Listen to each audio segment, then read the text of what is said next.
Hello friends, welcome to EMF 21। आज की इस वीडियो के अंदर हम डीसी मशीन से रिलेटेड कुछ इंपॉर्टेंट क्वेश्चंस करेंगे और जिनकी हेल्प से हम सारे कॉन्सेप्ट्स डीसी मशीन के सारे कवर कर लेंगे जो एग्जाम्स में मोस्टली पूछे जाते हैं। तो चलिए शुरू करते हैं। आपके कौन कौन से टॉपिक जो मोस्टली पूछे जाते हैं एग्जाम्स के अंदर वो है आपकी कंस्ट्रक्शन एंड EMF इक्वेशन। इससे क्वेश्चंस बनने के चांसेस बहुत ज्यादा रहते हैं। Second is speed control. Speed control से भी क्वेश्चंस आने की प्रोबेबिलिटी बहुत ज्यादा होती है।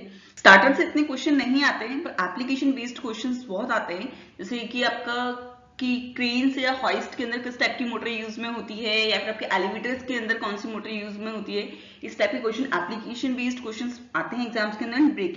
ब्रेकिंग से भी क्वेश्चंस बनने के चांसेस थोड़े कम रहते हैं, बट फिर भी मैं स्टार्टर और ब्रेकिंग के बारे में थोड़े बहुत नॉलेज होना जरूरी है। इसको क्वेश्चन कभी कभी कई सालों में पूछे गए हैं। तो फर्स्ट क्वेश्चन है हमारा, the commutator in a DC machine act as a. अब हमारे यहाँ पे गिवन है डीसी मशीन, ना कि डीसी जनरेटर ना डीसी मोटर। डीसी मशीन के अंदर कम्यूटेटर क्या काम करता है, वो कोई भी आपकी करंट रिवर्सल का काम करेगा। हो सकता है वो पॉजिटिव उसको नेगेटिव करे या नेगेटिव करंट को पॉजिटिव करे। आपकी करंट रिवर्सल का काम करता है कम्यूटेटर। आप उसे नहीं बता सकते हैं कि वो इन्वर्टर है कि रेक्टिफायर है जब तक आपको ये नहीं पता होगा जनरेटर है कि मोटर है। इसलिए आप यहाँ पे कुछ नहीं कह सकते कि वो इन्वर्टर होगा कि रेक्टिफायर होगा। आप यहाँ कहेंगे A and B both. Second question is, the EMF induced in a DC shunt generator is 230 volt. The armature current is 200 ampere and the armature resistance is 0.1 ohm. Find the terminal voltage. यहाँ तक वो simple एक EMF equation लगानी है। आपके पास generator given है। Generator क्या होता है, E minus IaRa is equals to V। Shunt generator है तो यहाँ पे आ जाएगा आपका 230। आपको इंड्यूस्ड की वैल्यू गिवन है, Ia की वैल्यू गिवन है दैट इज 200 एंड Ra की वैल्यू गिवन है 0.1। तो V की वैल्यू आएगी 210 वोल्ट। तो आपका आंसर हो गया that is C 210 volt. Next question is the purpose of dummy coil in the DC machine. DC machine के अंदर डमी कॉइल क्या काम करती है, वो हमेशा एक बैलेंसिंग का काम करती है। जैसा कि आप जानते हैं कि आपके आर्मेचर के स्लॉट्स होते हैं जिसके अंदर कॉइल्स होती हैं। अगर वो कॉइल्स हर स्लॉट में प्रॉपर नहीं आ पा रही है तो क्या होगा कि वो आपका मशीन होगी वो अनबैलेंस्ड रहेगी। तो आपके अंदर जो खाली स्लॉट्स होते हैं या फिर जिन स्लॉट्स के अंदर कॉइल्स कम है वो वहां पे डमी कॉइल्स प्लेस कर दी जाती हैं। वो कनेक्टेड नहीं होती, वो सिर्फ प्लेस की जाती हैं सिर्फ बैलेंसिंग के लिए। तो इसका आंसर होगा आपका mechanical balance. Fourth is maximum power will be developed when back EMF is. आपका बैक ईएमएफ जब सप्लाई का हाफ होता है, यानी सप्लाई आपकी V/2 है, अगर उसका हाफ होता है तो ही आपकी पावर जो होती है मैक्सिमम डेवलप होती है। तो इसका आंसर हो जाएगा half of the supply. Next question is, a DC motor has an armature resistance of 0.06 ohm and a series field resistance of 0.08 ohm. आपकी सप्लाई गिवन है 400 वोल्ट सप्लाई है और लाइन करंट गिवन है 20 ampere. यहाँ पे आपकी line current और armature current same होगी बिकॉज आपका सीरीज फील्ड रेजिस्टेंस गिवन है, तो यानी यहाँ आपकी सीरीज मोटर है। तो यहाँ पे आपकी जो वैल्यू निकलेगी E की वो होगी V माइनस Ia और यहाँ पे हो जाएगा Ra प्लस RSC। Ra की वैल्यू RSC की वैल्यू गिवन है। Ra की वैल्यू है 0.06 और RSC की वैल्यू 0.08। V की वैल्यू 400 एंड Ia की वैल्यू है आपकी 20 एम्पियर। जैसे आप कैलकुलेट करेंगे तो E की वैल्यू आएगी आपकी 397.2 वोल्ट। अब यहाँ पे बताइए जब बैक ईएमएफ इतना जनरेट हो रहा है तब आपकी स्पीड है 1100 RPM। अब डीसी मशीन के अंदर एक इंपॉर्टेंट रिलेशन है। आपको जब भी आपकी स्पीड से रिलेटेड कोई भी क्वेश्चन आएगा आपको रिलेशन याद रखना है, that is N is proportional to E/5। इस रिलेशन से काफी ज्यादा क्वेश्चन सॉल्व हो जाते हैं। N is proportional to E/5। इसे अपन कह सकते हैं E is proportional to N5 and E is equals to KN5। आपको रिलेशन याद रखने हैं। अब E इक्वल्स टू KN5 में यानी आपके पास E की वैल्यू है, N की वैल्यू है, आप फाई की वैल्यू निकाल सकते हैं। तो हम निकालते हैं K51। हम फर्स्ट केस के अंदर मान के चल रहे हैं पहले K51, तो वो हो जाएगी आपकी E/N। E की वैल्यू आपको गिवन है 397.2 वोल्ट और N की वैल्यू भी गिवन है 1100। तो K51 की वैल्यू आएगी 0.361। जब इसे कैलकुलेट करेंगे, थोड़ी सी कैलकुलेशन है इस क्वेश्चन में, तो 0.361 है आपके K51 की वैल्यू। अब द सेकंड केस के अंदर ये बोला है कि आपका जो लाइन करंट है वो 50 एम्पियर कर दिया, यानी आपकी जो आर्मेचर करंट है 50 एम्पियर हो चुकी है और आपका जो एक्साइटेशन है यानी आपके जो फील्ड फ्लक्स है वो भी इंक्रीज हो गया है 30% से। तब आपको बतानी है इस कंडीशन पे आपकी स्पीड क्या होगी मशीन की। तो चलिए पहले सेकंड केस की बात करते हैं। सेकंड केस के अंदर E की वैल्यू निकालते हैं, वही होगा V minus Ia plus RA plus RSC। यहाँ पे Ia की वैल्यू आपकी 50 हो जाएगी, लेकिन जब आप सारी वैल्यूज रखेंगे तो आपकी वैल्यू आएगी 393 वोल्ट। इसे आप कैलकुलेट करिएगा, इसकी आंसर आ जाएगा आपको 393 वोल्ट। अब आपको E की वैल्यू पता है, हमें N की वैल्यू फाइंड आउट करनी है, लेकिन हमें 5/2 की वैल्यू अब phi2 और phi1 में एक रिलेशन दे रखा है कि phi1 से जो आपका phi2 होगा वो 30% ज्यादा होगा, तो यानी phi2 is equals to 1.3 phi1, हमें ऐसा लिख सकते हैं। तो अब वैल्यूज रखते हैं। अब phi2 की वैल्यू यहां से निकालेंगे तो E अपॉन kn, यानी E अपॉन kn, यहाँ पे E2 रख लीजिए और N2 मान लीजिए। मैं N2 की वैल्यू फाइंड आउट करनी है। E2 की वैल्यू है 393 वोल्ट और यहाँ 1.3, phi1 की वैल्यू है 0.361 डिवाइड बाई k। जब सॉल्व करेंगे तो k से k की वैल्यू कट जाएगी। E2 की वैल्यू आपको पता है 393 है। N2 की वैल्यू आप कैलकुलेट कर सकते हैं, जिसका आंसर आएगा आपका 837 आरपीएम। थोड़ा कैलकुलेशन बेस्ड है, पर ये क्वेश्चन एग्जाम में आया हुआ है जेई के अंदर, तो इस टाइप के क्वेश्चंस इजी होते हैं, बस थोड़ी सी कैलकुलेशन ज्यादा हो गई है इसके अंदर। कि आपको एक ही रिलेशन याद रखना है, E is proportional to n5। अगर आपको रिलेशन याद है n is proportional to E upon 5, तो आपका क्वेश्चन इजीली सॉल्व हो जाएगा। Next question is in a 4 pole 20 kilowatt 200 volt wave wound DC shunt generator है, जिसके अंदर आपको करंट बतानी है हर पैरेलल पाथ के अंदर। अब यहाँ देखिए वेव बाउंड, यहाँ पे वेव बाउंड का स्पेशल ध्यान रखना। वेव बाउंड का मतलब है पैरेलल पाथ होंगे आपके दो। अगर ये लेफ्ट बाउंड होता तो यहाँ हो जाती ए की वैल्यू पोल्स के बराबर, जितने पोल्स होंगे उतने ही आपके पैरेलल पाथ्स होंगे, पर यहाँ वेव बाउंड है तो यहाँ पे ए इक्वल्स टू 2। अब यानी जो भी करंट आएगी उसे हम दो पैरेलल पाथ्स में डिवाइड कर देंगे, मतलब आप इसे डिवाइड बाय 2 कर देंगे। पहले हम करंट कितनी आएगी वो हो जाएगी आपकी P equals to VI। P की वैल्यू गिवन है 20 इंटू 10 की पावर 3 और V की वैल्यू गिवन है इस 200, यानी I की वैल्यू आएगी आपकी 100 एम्पियर। अब इस 100 एम्पियर को दो पार्ट्स में डिवाइड करना है, यानी 50-50 एम्पियर्स आपके दोनों पार्ट्स के अंदर जाएगी, तो आपकी हर ईच पाथ के अंदर आपकी जो करंट होगी वो होगी 50 ampere. Next question is armature reaction effect causes flux to reduce with. Armature reaction क्या होता है कि जो आपके आर्मेचर फ्लक्स होता है वो मेन फ्लक्स को डिस्टर्ब करता है। तो आर्मेचर फ्लक्स की वजह से आपका मेन फ्लक्स डिस्टर्ब होता है, जो डिस्टॉर्ट हो जाता है। मे बी हो सकता है फ्लक्स कम हो जाए या फिर आपका उसकी डायरेक्शन बदल जाए, जिसे अपन डीमैग्नेटाइजेशन और क्रॉस मैग्नेटाइजेशन कहते हैं। वो होता है आपका आर्मेचर रिएक्शन। तो आर्मेचर रिएक्शन क्या करता है, फ्लक्स में रिडक्शन तो करता ही करता है। Effect causes flux to reduce with क्या होता है, आपकी जो आर्मेचर करंट में होता है ना इंक्रीमेंट होता है, बिकॉज आर्मेचर के अंदर करंट कंडक्टर होता है जिनके अंदर करंट फ्लो होनी शुरू हो जाती है, तो वो हो जाएगा आपका आंसर इंक्रीजिंग करंट, या फिर आप क्या कह सकते हैं इंक्रीजिंग आर्मेचर करंट। तो आपका आंसर हो जाएगा इसमें C. Next question is the armature of a DC machine is made of. Armature आपका डीसी मशीन का बना होता है सिलिकॉन स्टील। मैंने आपको उसके अंदर भी बताया था ट्रांसफार्मर के अंदर। आपने ट्रांसफार्मर वाला वीडियो नहीं देखा तो प्लीज जाके वो देखिएगा। उसके अंदर भी हमने एक वीडियो के अंदर सारे कॉन्सेप्ट्स कवर कर लिए और इससे आपको इसकी कंस्ट्रक्शन में भी थोड़ी हेल्प मिलेगी। सिलिकॉन स्टील इसलिए यूज किया जाता है ताकि इसकी परमेबिलिटी ज्यादा होती है। हम वही मटेरियल वहां पे भी कोर में वो यूज करते हैं जिसकी परमेबिलिटी बहुत ज्यादा हो और कंडक्टिविटी कम हो। अब क्या होता है, स्टील की परमेबिलिटी अच्छी होती है और उसकी कंडक्टिविटी को कम करने के लिए हम क्या करते हैं, सिलिकॉन ऐड करते हैं। पर सिलिकॉन इसी अमाउंट में ऐड किया जाता है जिससे उसकी परमेबिलिटी को कोई हार्म ना हो, स्टील की परमेबिलिटी को कोई हार्म ना हो, इसलिए सिलिकॉन आपका ऐड जो किया जाता है 4% ऐड किया जाता है, इसलिए सिलिकॉन स्टील। अब कास्ट आयरन, आपको कास्ट आयरन क्या होता है, ये स्टेटर, जो आपका स्टेटर बना होता है वो कास्ट आयरन का बना होता है। तो याद रखिएगा कि आपका रोटर और स्टेटर में कोई कंफ्यूजन ना हो। आपका स्टेटर है कास्ट आयरन का और आपका जो रोटर है वो है आपका सिलिकॉन स्टील का। Ninth question is in order to achieve successful function of interpoles the polarity of the interpole should be to the main pole dash of generator rotation. Interpoles होता क्या है, आपकी कम्यूटेशन को इंप्रूव करने के लिए आपकी मशीन के अंदर दो एक्स्ट्रा पोल्स ऐड कर दिए जाते हैं, उन्हें ही कहते हैं इंटरपोल्स। आपके इंटरपोल्स की अब क्या होनी चाहिए कि किस तरीके से आपके इंटरपोल्स कनेक्ट होनी चाहिए, उनकी डायरेक्शन क्या होनी चाहिए, उनकी पोलैरिटी क्या होनी चाहिए। उनकी पोलैरिटी होनी चाहिए equal to the main pole ahead of the generator rotation. अब ये किस तरीके से आया, क्या है, इसके बारे में हम पूरा डिटेल से पढ़ेंगे इंटरपोल के बारे में।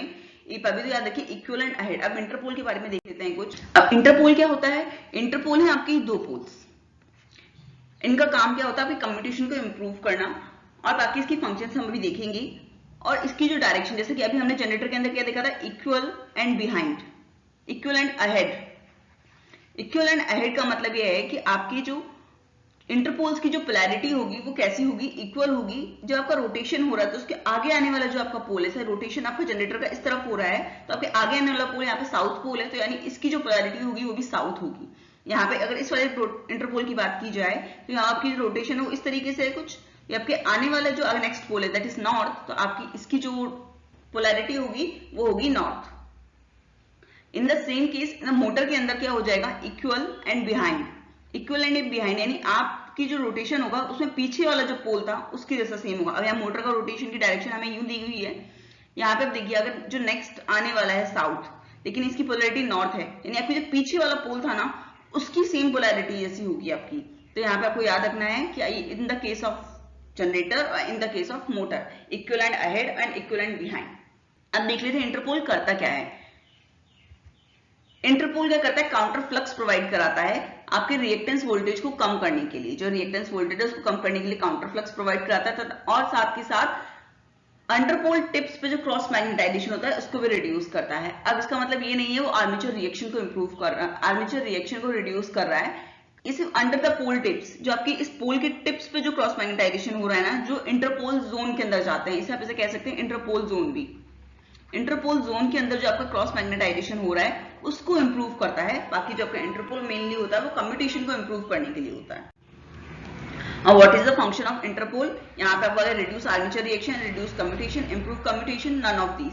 तो आपको कंफ्यूजन नहीं होना है, आर्मेचर रिएक्शन को रिड्यूस करता नहीं है। आर्मेचर रिएक्शन को रिड्यूस करने के लिए और भी अलग मेथड्स हैं, वो मेथड्स हम देखेंगे, पर अभी इसका आंसर होगा इंप्रूव कम्यूटेशन।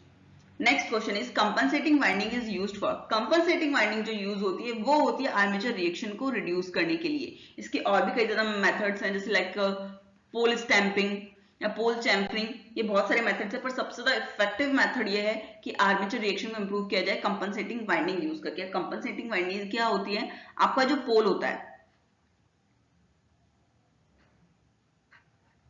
आपका ये पोल है, इस पोल के अंदर क्या होता है, आपके स्लॉट्स बना दिए जाते हैं जहां आपकी वाइंडिंग्स होती है, और जिनकी वजह से जो फ्लक्स जनरेट होता है, इन वाइंडिंग्स में जो करंट फ्लो होती है और इसके अंदर जो फ्लक्स जनरेट होता है उसकी हेल्प से जो आर्मेचर रिएक्शन को रिड्यूस करने में हेल्प मिलती है। तो ये होता है आपकी कंपनसेटिंग वाइंडिंग। तो कंपनसेटिंग वाइंडिंग होती है आपके आर्मेचर रिएक्शन को रिड्यूस करने के लिए, और जो इंटरपोल्स होते हैं वो आपके कम्यूटेशन को इंप्रूव करने के लिए। Next question is the waveform of the armature MF in the DC machine is. Waveform से रिलेटेड क्वेश्चन भी बहुत पूछे जाते हैं कि armature MF, armature flux, net flux या फिर फील्ड फ्लक्स, इन सब की क्या वेवफॉर्म्स होती हैं। तो आपको ये 4-5 वेवफॉर्म्स याद रखनी होंगी, इनके नाम। आर्मेचर एमएफ की जो डीसी मशीन के अंदर आर्मेचर एमएफ होता है उसकी वेवफॉर्म होती है आपकी ट्रायंगुलर। आपकी जो फ्लक्स की शेप होती है वो होती है सैडल शेप। अब सैडल शेप और ट्रायंगुलर शेप। बाकी जो नेट फ्लक्स है या फिर आपका मेन फ्लक्स है उनकी भी हम शेप देख लेते हैं। मेन फ्लक्स की शेप होती है ट्रेपेजॉइडल। ट्रेपेजॉइडल शेप, अभी चारों शेप्स देख लें। ट्रेपेजॉइडल शेप होती है कुछ इस तरीके की। आपकी सैडल शेप होती है कुछ इस तरीके की। ट्रायंगुलर शेप आप जानते ही होंगे, ट्रायंगुलर शेप कुछ ट्रायंगल बनेगा, और आपकी जो टोटल फ्लक्स है वो पी की कुछ यूं कुछ एस टाइप का होता है, पी की शेप होती है इसकी। साथ ही साथ आपको ये भी याद रखना है कि आपका जो आर्मेचर फ्लक्स होता है और जो मेन फ्लक्स होता है हमेशा क्वाड्रेचर के अंदर होते हैं। कई बार ये क्वेश्चन भी आ जाता है कि आपको मेन फ्लक्स पता होता है, आर्मेचर फ्लक्स पता है, उसके अंदर कितना फेज डिफरेंस होता है, हमेशा 90 डिग्री होता है, वो हमेशा क्वाड्रेचर के अंदर होते हैं। तो ठीक है, इस टाइप के क्वेश्चन वेवफॉर्म्स से भी बनते हैं, तो आपको चारों वेवफॉर्म्स की शेप पता होनी चाहिए। अब स्पीड कंट्रोल। स्पीड कंट्रोल सबसे ज्यादा इंपॉर्टेंट है, क्वेश्चन मोस्टली स्पीड कंट्रोल से बनने के ही चांसेस होते हैं। A DC motor is running at a rated speed. If a resistance is placed in series, the speed of the motor will be.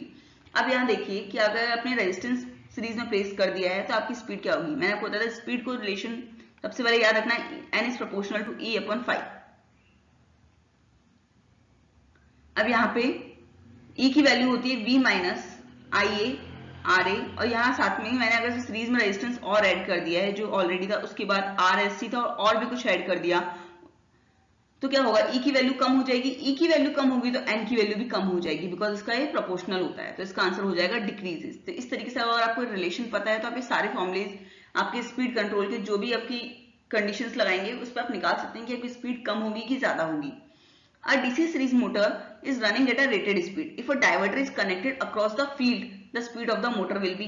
अब यहाँ पे क्या हुआ कि यहाँ तो सीरीज में ऐड किया था, यहाँ एक डाइवर्टर ऐड कर दिया है। डाइवर्टर का ऐड करने का मतलब ये है कि ये आपकी फील्ड थी, यहाँ पे एक डाइवर्टर ऐड हो चुका है। अब हमें बताना है कि अब स्पीड पे क्या फर्क पड़ेगा। अब मैंने बताया n is proportional to E upon 5। E की वैल्यू जो होगी वो होगी V माइनस IA RA। आपकी फील्ड तो यही है। अब यहाँ पे क्या होगा, V माइनस IA RA करने पर आपके IA की वैल्यू कम नहीं हो रही, बिकॉज यहाँ करंट जो आ रही है ना वो तो IA ही जाएगी, बिकॉज यहाँ आके आर्मेचर के अंदर करंट IA हो रही है, पर जो IF की वैल्यू है यानी आपकी जो फील्ड के अंदर जो जाने वाली करंट है उसकी वैल्यू कम हो जाएगी। उसकी वैल्यू कम होने से क्या होगा, आपकी फ्लक्स की वैल्यू भी कम हो जाएगी। अगर फ्लक्स की वैल्यू कम हो जाती है तो n is proportional to E upon 5 है, यानी 5 की वैल्यू कम हुई तो n की वैल्यू ज्यादा हो जाएगी, तो इसका आंसर हो जाएगा इंक्रीजेस। अब the next question is, a DC series motor is running at a rated speed. If a diverter is connected across the armature the speed of the motor will be. अगर अब इस बार हमारा जो diverter connect है वो armature पर connect हो गया है, अब हमें आर्मेचर क्या होगा, रेटेड स्पीड पे काम कर रहा था, हम मानेंगे रेटेड टॉर्क भी है। अगर हमें क्वेश्चन में नहीं गिवन है तो हम मानेंगे रेटेड टॉर्क पे ही काम कर रहा है, और torque is proportional to phi I, ठीक है। और सीरीज अगर मोटर है तो proportional to I A square, because phi is proportional to I A हो जाता है सीरीज के अंदर, तो हो जाएगा आपका आई ए स्क्वायर रेटेड टॉर्क के अंदर। अब मान लीजिए अगर आपने उसकी डाइवर्टर, यहाँ पे आपने आर्मेचर पर कोई डाइवर्टर लगाया है और ये आपकी फील्ड है, इसे तो रेटेड टॉर्क पे ही काम करना है ना। इसे रेटेड टॉर्क पे काम करने के लिए क्या करेगी, जो आर्मेचर होगा ना वो आपका वो ज्यादा करंट है ना वो ड्रॉ करेगा, ज्यादा करंट ड्रॉ करेगा, तो आई तो आपकी जो होगी वो कांस्टेंट ही रहेगी, वो किसी भी तरीके से कांस्टेंट रखेगा, बिकॉज उसे टॉर्क हमेशा रेटेड रखना है। तो इस टॉर्क को रेटेड रखने के लिए आपकी आई करंट ज्यादा ड्रॉ होगी, ज्यादा करंट ड्रॉ होगी यानी आपका जो यहाँ पे करंट होगी वो ज्यादा फ्लो होगी, ज्यादा फ्लो होगी तो फाई की वैल्यू बढ़ेगी, फाई की वैल्यू बढ़ेगी यानी आपकी आई की वैल्यू कम हो जाएगी, तो यानी आपकी करंट की वैल्यू कम हो जाएगी, तो इसका आंसर हो जाएगा बी, दैट इज डिक्रीजेस। अब नेक्स्ट क्वेश्चन इज, दो डीसी सीरीज मोटर कनेक्टेड है सीरीज में और तब प्रोड्यूस हो रहा है टॉर्क आपका टी, यानी आपकी दो मोटर है, यहाँ पे सीरीज मोटर्स हैं,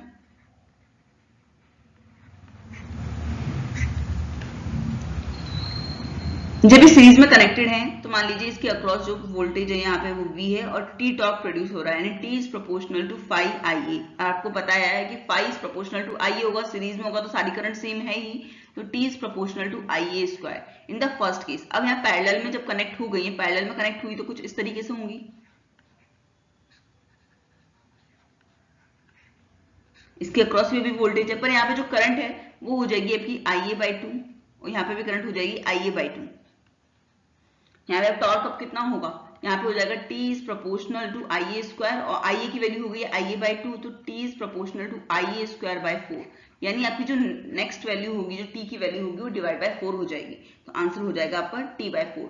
ऐसे ही अगर आपको स्पीड को लेकर क्वेश्चन आ जाए कि स्पीड अगर पैरेलल में कनेक्ट करने पर कितनी होगी, जब से कैलकुलेट करेंगे तो स्पीड हो जाती है आपकी 4 टाइम्स, यानी आपका टॉर्क होता है वो 1/4 टाइम्स हो जाता है और आपकी जो स्पीड है वो 4 टाइम्स मल्टीप्लाई हो जाती है। तो आपको याद रखना है स्टैंडर्ड भी, और साथ ही आपको अगर क्वेश्चन या डायग्राम बना के देखना है तो इस तरीके से भी आप देख सकते हैं। Next question is ward-Leonard method can provide speed control under. अब वॉर्ड-लियोनार्ड मेथड क्या था कि बिलो द रेटेड स्पीड और अबव द रेटेड स्पीड, दोनों स्पीड्स पे आपका वॉर्ड-लियोनार्ड मेथड यूज होता है, पर ये ज्यादा यूज नहीं करते हैं बिकॉज ये बहुत एक्सपेंसिव मेथड है। यहाँ पे एक मोटर की स्पीड को कंट्रोल करने के लिए आपको 2 या 3 मशीन और की रिक्वायरमेंट होती है, तो इसलिए इस मेथड को कम से कम यूज किया जाता है। इसके अलावा आपके जो मेथड है वो है आपके आर्मेचर वोल्टेज कंट्रोल मेथड, और सेकेंड है फील्ड फ्लक्स मेथड या फील्ड वीकनिंग मेथड।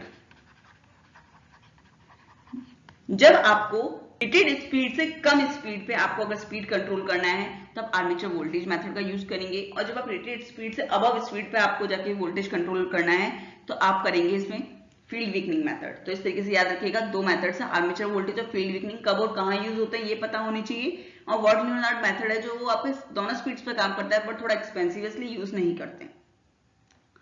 ये क्वेश्चन है डीसी शंट जनरेटर है, अभी कैरेक्टरिस्टिक के ऊपर है। ये क्वेश्चन ऑलमोस्ट हर दूसरे एग्जाम में पूछा जाता है। सिंपल आंसर इसका है ग्रुपिंग कैरेक्टरिस्टिक। इसका आपने ग्राफ देखा होगा, वो कुछ इस तरीके से बनता है, तो हो जाएगा आपका ग्रुपिंग कैरेक्टरिस्टिक होती है। फील्ड वीकनिंग मेथड, जैसा कि आपको मैंने बताया कि आपको अगर अबव द स्पीड आपको कंट्रोल करनी है, अगर अबव द रेटेड स्पीड आपको स्पीड कंट्रोल करनी है तो फील्ड वीकनिंग मेथड यूज होता है। तो स्पेशली तब आपको 4 पॉइंट स्टार्टर यूज करना पड़ेगा। 3 पॉइंट स्टार्टर की यही एक ड्रॉबैक है कि वो फील्ड वीकनिंग कंट्रोल मेथड के अंदर आपकी स्पीड कंट्रोल नहीं कर सकता है। तो ये हो गया स्टार्टर के बारे में कुछ पॉइंट्स जिनके बारे में आपको पता होना चाहिए। अगर आपको ये पॉइंट्स पता है ना, स्टार्टर से रिलेटेड क्वेश्चन करने में कोई प्रॉब्लम नहीं आएगी। आप कुछ कर लेते हैं application based questions. Application based questions जो सिर्फ आपको पता होने चाहिए, इस टाइप के क्वेश्चंस एग्जाम में फ्रीक्वेंटली पूछे जाते हैं। Differentially compound motor, differentially compound motor किस लिए यूज में आती है, उसका कोई प्रैक्टिकल एप्लीकेशन नहीं है। डिफरेंशियली कंपाउंड मोटर का वो किसी भी प्रैक्टिकल एप्लीकेशन के लिए सुटेबल नहीं है, तो आंसर हो जाएगा डी। इलेक्ट्रिकल ट्रैक्शन या एलिवेटर ड्रिलिंग मशीन के अंदर आपकी कंपाउंड मोटर यूज में नहीं आती है।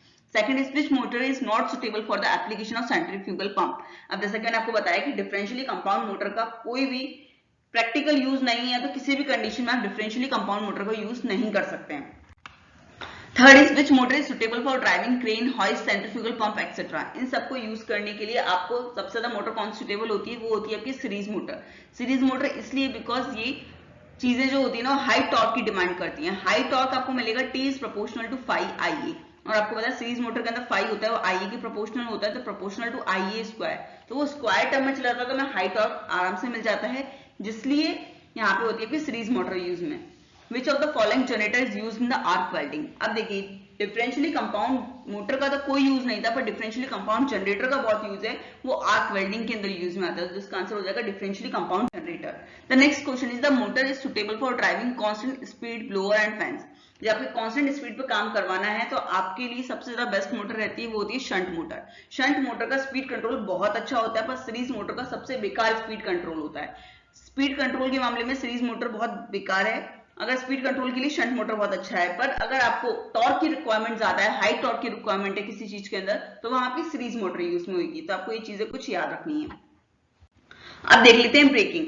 ब्रेकिंग में आपको दो तरह की ब्रेकिंग होती है, जैसे होता है मैकेनिकल ब्रेकिंग और इलेक्ट्रिकल ब्रेकिंग। इलेक्ट्रिकल ब्रेकिंग में भी 3 तरह की ब्रेकिंग है, dynamic, plugging and regenerative braking. इनके बारे में एक बेसिक आइडिया होना चाहिए, ज्यादा क्वेश्चन इससे भी नहीं बनते हैं। डायनेमिक ब्रेकिंग है, अगर मान लीजिए आपने सीधे प्लग हटा दिया, that is a dynamic braking, आपने इसे सप्लाई देना बंद कर दिया है। प्लगिंग के अंदर क्या होगा कि आपने इसके जो कनेक्शन हैं वो रिवर्स कर दिए हैं, ये हो गया आपके कनेक्शन रिवर्स।